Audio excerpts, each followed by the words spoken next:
lá em casa. Não é isso, doutor? Efetivamente. Deixa-me tirar aqui a máscara.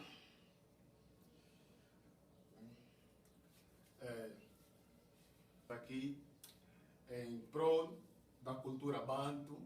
Vamos aqui hoje falarmos sobre a problemática dos africanos, angolanos. Nós sabemos que o nosso país vive hoje uma ruptura na filosofia e em atribuições de nomes. Coisa que nos remonta à época colonial e ainda vivemos hoje. Mas para melhores explicações, nós temos aqui o nosso especialista em assuntos históricos, né? Docente universitário. Ele vai aqui nos aflorar, mas afinal de contas, doutor, o que é que se passa com a África? Bem, muito obrigado. Antes eu gostava de aproveitar a oportunidade para poder felicitar o projeto. É de veras importante e é necessário que os jovens africanos de facto devem pensar nessa perspectiva, de poder olhar para a África como sendo não só o nosso berço, mas também como um continente que nos dá um conjunto de atributos que de facto merecem ser louvados e, sobretudo, valorizados, porque nós temos de facto vivido uma ruptura que é genérica e, nessa perspectiva, é importante que se coloque as consciências a trabalhar para poder ajudar, então, a devolvermos o sujeito do homem africano no mundo, sobretudo. Agora, indo diretamente à sua questão, eu igualmente acho ser pertinente a perspectiva de analisarmos a questão dos topónimos africanos, com particular destaque Angola, porque desde a independência nacional nós temos vivido um problema de ruptura de identidade. Eu chamo isso de ruptura de identidade porque nós passamos a viver segundo a realidade ocidental. E, nesse sentido, eu acho ser importante encontrarmos, ou seja, termos a capacidade de nos reencontrarmos conosco mesmo. Nós temos que navegar, por exemplo, na ontologia africana, na filosofia africana. Nós temos que viver dentro da matriz idiosocrática africana, se assim posso dizer. Aquilo que nós chamamos de idiosincrasia, aquilo que é a essência do africano. Bem, e nós estamos a olhar para essa ruptura epistemológica, essa ruptura de identidade. Nós temos que olhar para aquilo que é o percurso histórico do nosso país em concreto. Nós fomos submetidos a uma colonização violenta e, quando nós estamos a olhar para a colonização, nós não temos que ser genéricos, nós temos que ser específicos, porque a colonização teve especificidade. Por exemplo, a maneira como os britânicos conduziram a colonização na África anglófona é muito diferente, por exemplo, da colonização lusófona. Como sabe, os portugueses utilizaram o assimilacionismo como uma política de colonização. Sabe que o assimilacionismo nada mais é do que incutir no africano todo o modus operandi e o modus vivendi do Ocidente. Ou seja, o português acreditava que para poder efetivar a colonização eles tinham que transformar o angolano como se fosse um pseudo-português. Ou seja, eles tentaram fazer aquilo que alguns autores chamam de portugalizar Angola. E como resultado, nós vimos que eles utilizaram, por exemplo, o cristianismo como uma arma de dominação política. O indivíduo tinha que passar um processo de batismo, e no processo de batismo ele tinha que mudar o nome, porque acreditava-se que o nome africano era visto numa perspectiva de um nome que acarretava maldição. Então eles diabolizaram os nossos próprios nomes e o indivíduo, então, automaticamente, depois de passar no processo de batismo, ele tinha que alterar o seu nome. E assim nós fomos andando. Diferente, por exemplo, do que aconteceu na RDC ou nos Camarões, onde a colonização foi indireta. Os britânicos não acreditavam numa varinha mágica capaz de transformar o africano num pseudo-ocidental. Então eles olharam mais para os aspectos econômicos e deixaram para os aspectos de filosofia africana, as vivências para os africanos. Por isso é que se o Mauro entender, fazer um estudo genérico, vai perceber que, do ponto de vista dos topónimos, os nossos irmãos da África Ocidental ainda salvaguardam os seus nomes africanos. Diferente, por exemplo, do que é hoje em Angola. Em Angola, por exemplo, até mesmo quando tu vais ao registro, não é? Passa o termo registrar o seu filho, se atribuir um conjunto de nomes africanos, ainda podem te olhar como se fosse alguém atípico, né? Alguém anormal, porque o normal aqui é adotarmos o nome de português, é adotarmos, por exemplo, nomes de Vasconcelos, de Paulo, Maria, nomes que, do ponto de vista da identidade africana, nada traz connosco o retorno à nossa ancestralidade, à nossa espiritualidade. Então, eu acho que é um trabalho grande. E aqui, aproveito a oportunidade para chamar a atenção a um fenômeno que me preocupa bastante. Não é só o fenômeno de atribuição de nomes portugueses, mas nós estamos a viver uma cultura de atribuição de nomes sem significados. É o Mauro olhar para a sua esposa e tentam misturar os nomes, né? Se a esposa do Mauro é Adelina, então o filho será Mauro Adelino, coisa que não existe. Nós aprendemos que os nomes, sobretudo em África, têm uma especificidade muito forte. Os nomes não só eternizam a nossa ancestralidade, a nossa ontologia africana, mas também honram com aquilo que nós chamamos de a nossa história. Então doutor, nem te cortar, então o doutor aqui, o nosso irmão, né, concorda com o Filipe Vidal quando ele diz que nós, né, ao tirarmos o nosso nome africanos, nesse momento nós estamos a vibrar numa outra dimensão, que é a dimensão contrária àquela que é a nossa, a de África. Naturalmente, eu concordo em grande medida com o posicionamento do Filipe Vidal, que é de resto um grande acadêmico e tem feito um trabalho muito grande nesse projeto que o Mia Couto chamou de descolonização do pensamento africano. De facto, o Filipe Vidal tem vindo a fazer um trabalho incrível. E quando ele chama a atenção à ideia de quando nós estamos a utilizar um nome africano, um nome ocidental, estamos a vibrar numa outra onda, ele foi muito profundo. Repara, ele, por exemplo, num dos debates que conduziu, penso ser o ano passado, ele falava que quando tu vais falar, por exemplo, a palavra leão... Em 2018, foi em 2018. Ok, muito obrigado. Quando tu estás a falar a palavra leão, normalmente a vibração concorda com outras línguas. No Ocidente, leão em português, leão em inglês, leon em francês. Então nós vamos perceber que aqui há uma complementariedade entre as culturas, né, que é o Ocidente.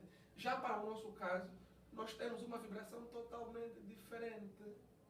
Então, se nós nos limitarmos, por exemplo, a viver para honrar aquele momento, o nome normalmente vai estar endereçado para o momento em que a pessoa nasceu. Se nasceu, por exemplo, em tempo de crise, igualmente a pessoa vai levar o nome para fazer jus ao momento em que ele nasceu. Igualmente também nós temos a outra categoria, que é de poder eternizar nomes de figuras de proa.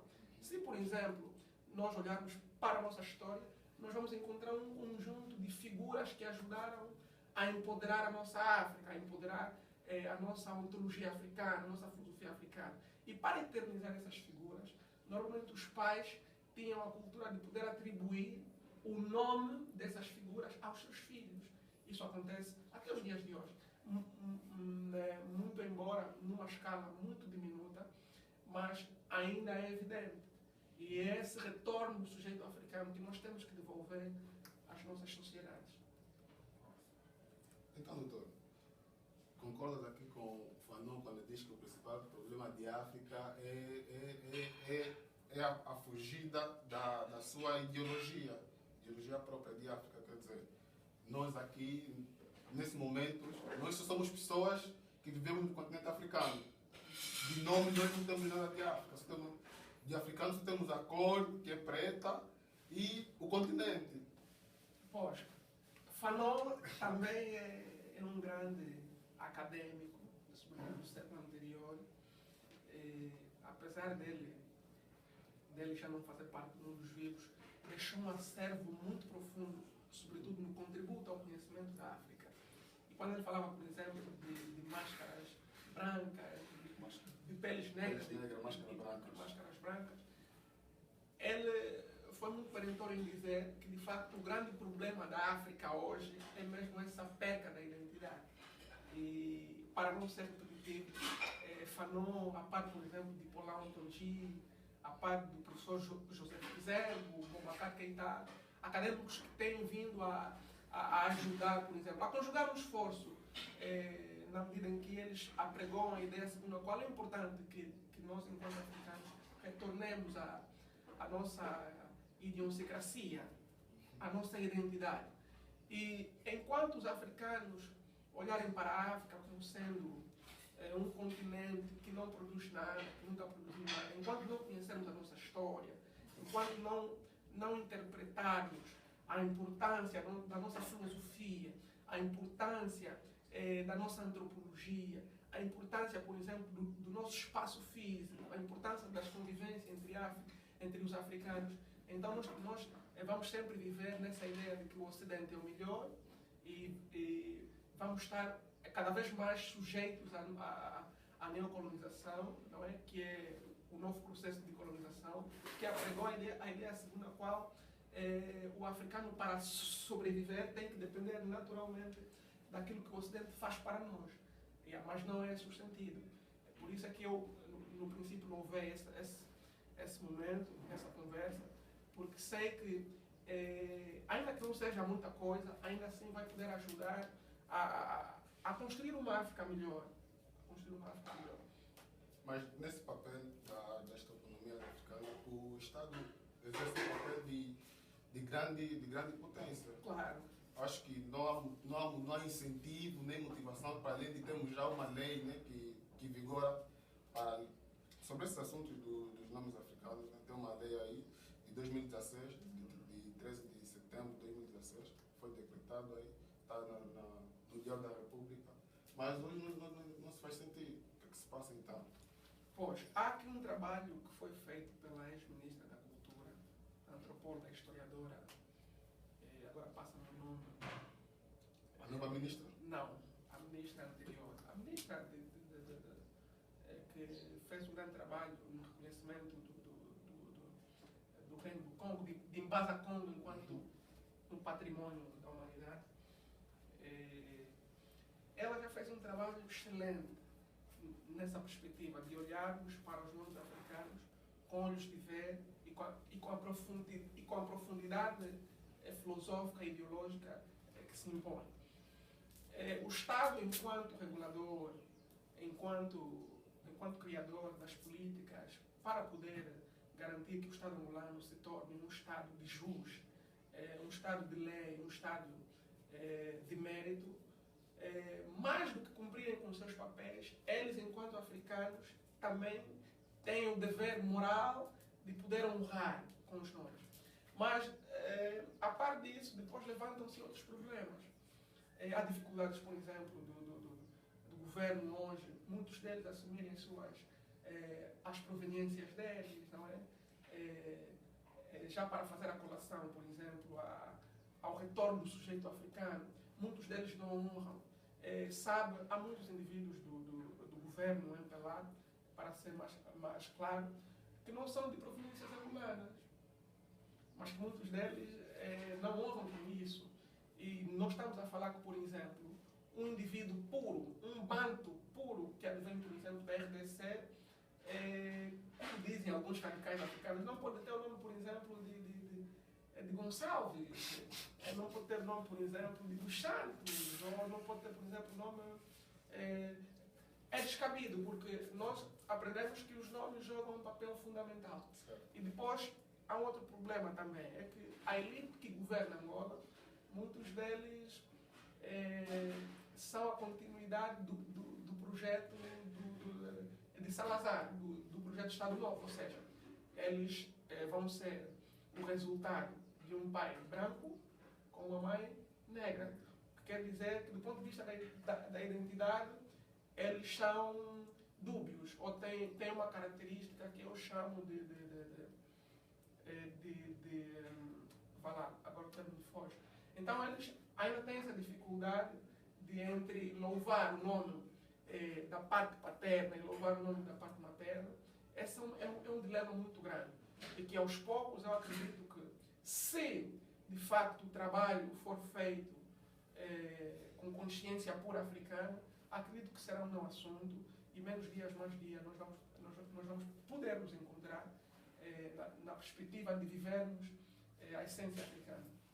Na sua introdução, tocaste aí num ponto que fala das instituições. Eu acho que as instituições nacionais angolanas não zelam um papel importante. Eu acho que também não incentivam, né? Temos aí a identificação, também temos a escola. Acho que não há incentivo, não há moralidade em as crianças adquirirem um nome africano.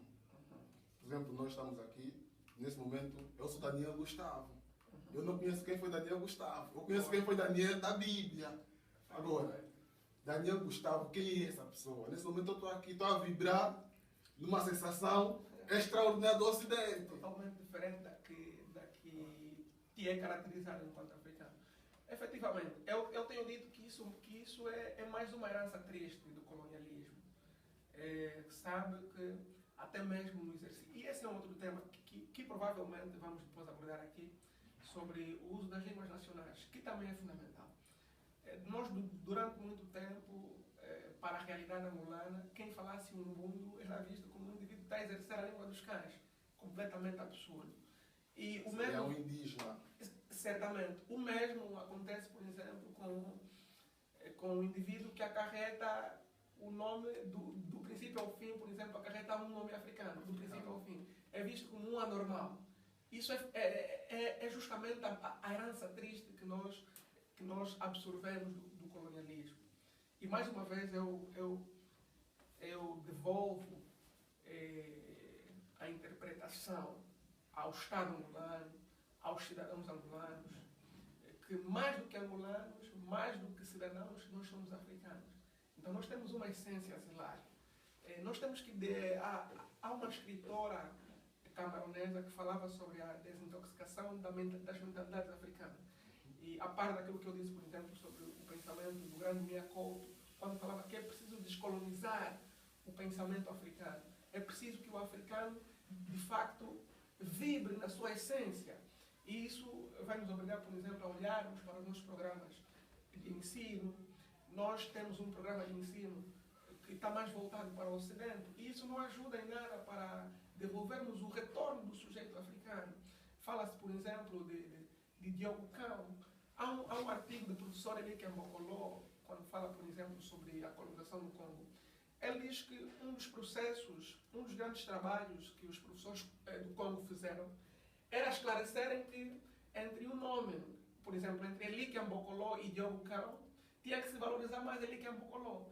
Porque do ponto de vista da interpretação do nome Diogo Cão, os professores tinham o trabalho de dizer que cão normalmente do português quer dizer cachorro. Então, um cidadão congolês não queria ter o nome cachorro, não queria ser chamado de cão, entendeu? Mas isso aqui em Angola, o professor falar isso nos estudantes do professor seria logo segregado. É logo rotulado como sendo alguém que está a estragar o projeto de emancipação da agenda ocidental, infelizmente. E nesse sentido, eu acredito que se nós não fizermos um trabalho de casa, sobretudo no projeto dos programas de ensino, e é triste saber que ainda dependemos muito da Unesco para poder fazer isso, quando devíamos, por exemplo, saber mais sobre a figura de Cheikh Anta Diop. Hoje, os pais teriam base suficiente de, por exemplo, dar o nome aos seus filhos de Cheikh Anta Diop, os nomes, por exemplo, de Anyanga Chito, por exemplo, o nome de Kassuli Kamuringue, por exemplo, aos seus filhos, se de facto tivéssemos um trabalho de educação muito bem feito. É preciso que nós comecemos então a louvar os nossos. E aqui eu chamo a atenção ao grande trabalho que o presidente Mobutu Sese Seko fez. Muito embora ele, do ponto de vista da materialização de políticas de Estado, ele falhou muito, mas há ainda assim alguns elementos importantes a mencionar aqui. Repara que Mobutu Sese Seko, quando assumiu o poder na RDC, um dos grandes trabalhos que ele teve foi eleger uma língua nacional africana. Sabe que ele vem de uma região onde fala-se o Lingala, e o Lingala não é uma língua que caracteriza a todos, porque o Congo é uma nação plural, tal como é a África, e existe um conjunto de línguas africanas. Mas ele elegeu uma língua africana oficial. Hoje, na RDC, fala-se o francês, mas também fala-se o Lingala. Tu não vais encontrar um francês, um congolês que não fala o Lingala. Acontece mesmo, por exemplo, com muitos países da África Ocidental. E Angola, não é com muita felicidade que eu devo dizer isso, é dos poucos países que ainda não tem um jornal em língua nacional. Ou seja, nós lemos, por exemplo, o Folha 8, nós lemos o Angola, mas tu não encontras um jornal em língua nacional. Igualmente, não temos ainda uma língua oficial nossa. E como sabe, do ponto de vista da etnologia angolana, do ponto de vista dos grupos étnicos, os ovimbundos são de maiores números. O que, na minha perspectiva, seria um mundo, a língua banto-africana a se falar no território angolano, a obrigação de se falar enquanto nossa própria língua. Ainda no projeto de Mobutu Sese Seko, ele igualmente abriu um gabinete específico de lei que autorizava os cidadãos congoleses a assumirem os seus próprios nomes africanos. Mobutu Sese Seko, esse não é o seu nome. Então ele teve que alterar o seu nome como exemplo para poder, então, valorizar essa perspectiva dos nomes africanos. Então essa desvalorização dos nomes parte de cima. Naturalmente. É meio preocupante, dá para ver quantos líderes africanos, né, fizeram um grande esforço para que esse problema dos nomes seja erradicado nos seus países, mas vendo aqui no nosso, acho que não há motivação, ainda está mais perto de uma agência internacional para vir começar a falar que o angolano tem que se representar no seu próprio nome, tal como vimos com a capital de Baza Congo, que hoje é patrimônio mundial. Depois da Unesco vir falar que tem que organizar Baza Congo, tem que ter a infraestrutura, tem que ter museus. Acho que o governo começou a se mexer. Será que vamos ficar à espera ainda do nosso colonizador vir nos dizer que olha, agora todos os nomes têm que ser africanos, todos os nomes têm que ser angolanos? Pois, realmente... Será que ainda somos a imagem viva do nosso colonizador? Realmente essa tua posição tem razão de ser. Eu aqui não apedrejava alguns acadêmicos angolanos, que já fizeram muito também, mas aqui a grande responsabilidade é mesmo do Estado angolano. Sei que o professor Patrício Batscama, angolano, já fez um trabalho excelente e tem vindo a fazer um trabalho excelente sobre a importância do patrimônio histórico angolano. Sabe que, então, o Reino do Congo estava situado em 3 países africanos, mas a capital estava em Angola, que é Baza Congo. Então, nesse sentido, o governo angolano, de facto, havia feito pouco, muito embora havia muitos acadêmicos angolanos que já estavam a chamar a razão na perspectiva de se olhar para o nosso patrimônio histórico como uma herança, não só angolana, mas como uma herança mundial, e que hoje nós temos a felicidade de facto, reconhecer que hoje a Unesco já reconhece o patrimônio histórico do Congo como um legado para a humanidade. E nessa perspectiva não podíamos parar por aí. Para poder honrar isso, era o governo poder fazer mais no quesito que tem que ver com a valorização dos próprios nomes africanos. É triste ver que há mais indivíduos a ostentarem nomes ocidentais a nomes africanos, tal como eu já disse, que é importante para não só honrar a nossa ancestralidade, mas para poder fazer justiça à nossa ontologia, à nossa filosofia, porque ninguém fará isso por nós. Nós é que somos africanos, nós somos angolanos. Não vamos esperar um americano, por exemplo, ostentar um nome africano. Não, isso tem que partir de nós. E, mais uma vez, e farei isso sempre que puder, estou aqui a louvar esse projeto do ProBanto para poder ajudar então a desenvolver essa visão africana que nós precisamos. Porque se nós não o fizermos, então ninguém o fará por nós. Bem, doutor Carlos, eu acho que eu devo agradecer aqui, né? A esmiuçidade, né, do conhecimento, doutora Cateró, nós devemos nos expressar de forma mais banto, os nossos nomes. Bem, estou vendo aqui que temos aqui alguns books, não sei se para oferecer, para nós começarmos a comer. Bem, ainda não entramos na solidariedade mecânica aqui nos caracteres. Mas quais são os autores dos Pois, books? eu tenho aqui... do ocidental ou... Não, eu aqui trago mesmo só escritores de casa em África em particular. Nós temos aqui a obra do professor Bangula Katumwa, onde ele fez uma parceria com o professor Mário Pinto Andrade. Eles abordam sobre sociedade, cultura e política. Falo aqui de uma das maiores obras da África e que eu acho que os africanos deveriam ler. Deveria se difundir mais sobre o trabalho acadêmico desses cientistas africanos. Aqui nós temos o professor... Então temos mesmo conhecimento em África. Nós temos muito conhecimento. Há um conhecimento de produção nós em temos África. Aqui José Kizerbo, que é de feliz memória, ele morreu em 2006, nasceu no Burkina Faso, chegou a ser professor na Escola de Paris, na Grande Universidade de Paris, e por isso mesmo ele ganhou a confiança da Unesco em poder produzir os 8 volumes de História da África. Ele foi o coordenador. 8? Pois, os 8 volumes de História da África.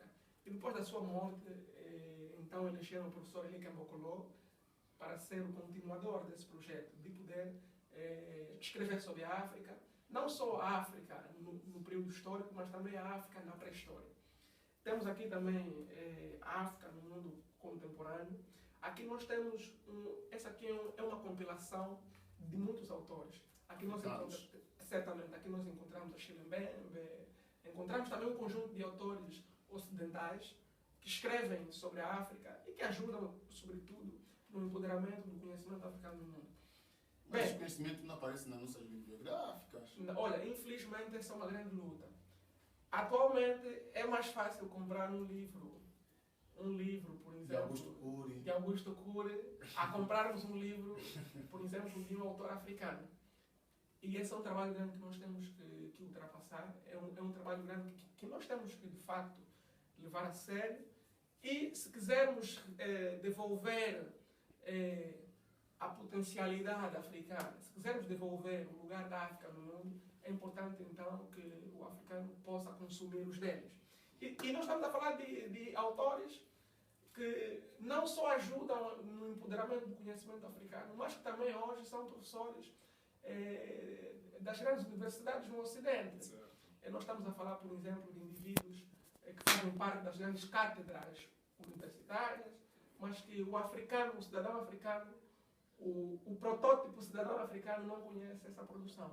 Nós temos aqui o segundo volume do professor José Kizerbo, que é um dos grandes cientistas sociais da África, onde ele aborda sobre os problemas da colonização, onde ele aborda sobre o projeto, por exemplo, do renascimento do pensamento africano, sobretudo na década de 60, quando muitos estados africanos, então, começaram a garantir as suas independências. É uma obra, de facto, que tem muita substância e convido também aos nossos telespectadores a procurarem nas livrarias, e se puderem, também virem em minha casa e podem ler e fazer anotações. Mas existem livrarias onde tem esses livros todos? Ou isso aqui é preciso andar muito? Porque muitos se queixam que os livros africanos não aparecem. Pois, nas livrarias, aqui em Benguela em particular, está muito difícil. Mas se forem algumas bibliotecas, seja aqui do Instituto Superior Politécnico Maravilha, seja na biblioteca do Instituto Luzia, onde agora estou a fazer o meu mestrado, já encontrei igualmente algumas obras de autores africanos e que de facto só falta mesmo a boa vontade da parte de académicos africanos em procurarem a produção científica dos nossos. Nós temos aqui História da África Negra, do professor Boubacar Keita, é maliano, mas o professor Boubacar Keita tem a singularidade de viver em Angola já durante muito tempo. Ele dá aulas atualmente na Agostinho Neto, em Luanda, e esta obra aqui é mesmo de base. É mesmo de base. Todo africano, todo intelectual africano que ainda não leu Boubacar Namory Keïta tem uma dívida com o seu próprio intelecto. É preciso navegar no grande trabalho, na grande obra do professor Boubacar, porque ele de facto entra nos meandros da essência da ciência africana. E é fundamental que cada um tenha, então, então é a obra de base. O escritor africano, é a obra de base. Se quer conhecer a África, deve começar aqui. É a obra de base, desde a herança do Egito Kemet, desde a herança de Cush, a herança, por exemplo, de Meroé. Fala-se, por exemplo, ele fala também muito do debate que nós levantamos sobre se o Egito é ou não branco, se o Egito é uma herança negra ou não. Ele levanta muitos debates interessantes sobre o papel da África ontem. E ele tem o direito de dizer, apegando-se, por exemplo, nas obras do professor Cheikh Anta Diop, de dizer que a África civilizou o mundo.